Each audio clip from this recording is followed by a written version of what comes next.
Alright folks, it is meal prep time. It's been a while since I've done really proper meal prep. This will be a combination of me knowing what I'm doing and just trying stuff out and seeing what happens. So the first thing that we're going to do is preheat the oven to 400 degrees so that we can throw the sweet potatoes in, and I cut slits into them to help soften them up quicker. So this is my concoction of water and chicken broth that I'm going to boil to cook dried black beans and lentils. We'll see how this comes out.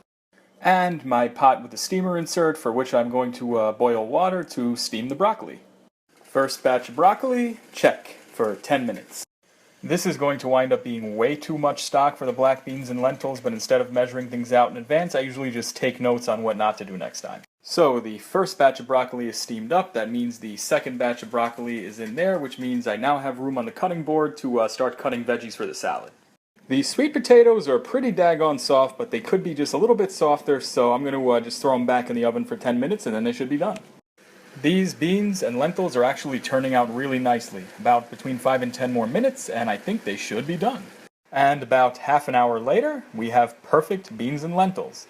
It sure is nice to know how to cook so you can just kind of improvise and figure things out as you go along. So these sweet potatoes aren't uniformly soft, but they are certainly close enough, and I seasoned them with my old favorites, cinnamon and stevia. So I sliced up these peppers, which I am going to put into these salads, for which I have spinach as a base. So I put the peppers in as well as the beans and the lentils. The missing ingredients are these grape tomatoes and pickled cucumbers, but since they both keep better at room temperature, I usually just drop them in the morning that I'm going to eat the salad.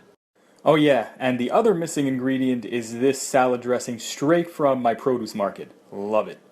And the final piece of the puzzle is the chicken for dinners. Drizzled it in olive oil, seasoned it with Mrs. Dash, and the foreman is ready to cook them. Just like that, Andy now has lunches and dinners for the week.